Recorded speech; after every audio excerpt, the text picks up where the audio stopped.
Hello gentlemen, welcome back to my channel guys. நம்ம இன்னைக்கு இந்த வீடியோல chest muscle எப்படி ஆக்டிவேட் பண்ணலாம் அதான் ரொம்ப நாள் கழிச்சு ஒரு ஹோம் வொர்க் அவுட் வீடியோ.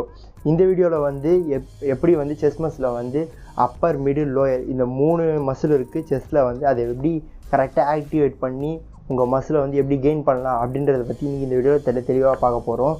நீங்க வந்து செட் டு ரெப் இந்த வீடியோல இன்க்ளூட் ஆயதா இருக்கும். குழப்பிக்காதீங்க. இந்த வீடியோ வந்து ஸ்கிப் பண்ணாம தொடர்ந்து பாருங்க. உங்களுக்கு வந்து எப்படி வந்து செஸ்ட் மசிலை வந்து கெயின் பண்ணலாம் அப்படின்றத பற்றி ஒரு ஓவரால் ஐடியா வரும். சரி வாங்க வீடியோக்குள்ளே போகலாம். இப்போ வந்து நம்ம வந்து செஸ்ட்டோட ஷேப்பை பற்றி பார்த்தலாம். இப்போ செஸ்ட்டில் வந்து மேஜராக 3 மசில் கவர் பண்ணுது, அப்பர் மிட் லோ. இப்போ அப்பருக்கு வந்து upper range of motion upper டைரெக்ஷனில் நம்ம எக்ஸசைஸ் பண்ணணும். மிட்டுக்கு வந்து வைடர் கிரிப்பு. இப்போ லோக்கு வந்து டவுன், உங்களுக்கே தெரியும் டவுனில் தான் நம்ம பண்ணணும். டவுன் பண்ணுறதுனால 3 தனித்தனி பார்ட்ஸை வந்து நம்ம ஆக்டிவேட் பண்ணுறோம். இந்த மாதிரி எக்ஸசைஸ் அப்பர் மிட் லோன்னு பிரிக்கிறதுனால இப்போ உங்களுக்கு ஓரளவுக்கு வந்து ஒரு ஐடியா கிடச்சிருக்குன்னு நினைக்கிறேன் இப்போ செஸ்ட்டோட ஒர்க்கிங் பிரின்சிபல் பற்றி. அதே மாதிரி செட்டுக்கும் ரெப்புக்கும் வித்தியாசம் நிறைய பேருக்கு தெரியல. இப்போ செட்டுனா 15 ரெப் நான் எடுக்கிறேன்னா அது ஒரு செட்டு. இப்போ 20 ரெப் அடிக்கிறேன்னா அது ஒரு செட்டு. இப்போ 3 செட்டுக்கு எத்தனை கேல்குலேட் ஆகுது? 15 15 10 40 கேல்குலேட் ஆகுது. இப்போ வந்து நம்ம வந்து 3 செட்டை கவர் பண்ணோன்னா 40 தடவை புஷ்அப் ட்ரைன் பண்ணியிருப்போம். இப்போ இந்த செட்டுக்கு நடுவில் வந்து கேப் வந்து மினிமம் ஒரு 10 to 30 செகண்ட்ஸ் இதுக்குள்ளே தான் இருக்கணும். இதுக்கு மேலே போச்சுன்னா மசில் வந்து ரெஸ்ட் எடுக்க ஆரம்பிச்சிடும். ரெஸ்ட் எடுத்ததுன்னா உங்களுக்கு வந்து மறுபடியும் நீங்கள் ஃபஸ்ட் வந்து எஃபர்ட் போட்டு நீங்கள் பண்ண வேண்டியதாகிடும். அதனால் மோஸ்ட்லி வந்து ரெஸ்ட் வந்து ஒரு 10 to 30 செகண்ட்ஸ் அதுக்குள்ளே வச்சுக்க பாருங்கள். சரி வாங்க இப்போ நம்ம வந்து எக்ஸசைஸ் ஸ்டார்ட் பண்ணலாம்.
சரி ஓகே ஃப்ரெண்ட்ஸ், இன்றைக்கி இந்த வீடியோ இதோட முடிச்சிக்கலாம். இந்த வீடியோ பிடிச்சிருந்தா லைக் பண்ணுங்கள்.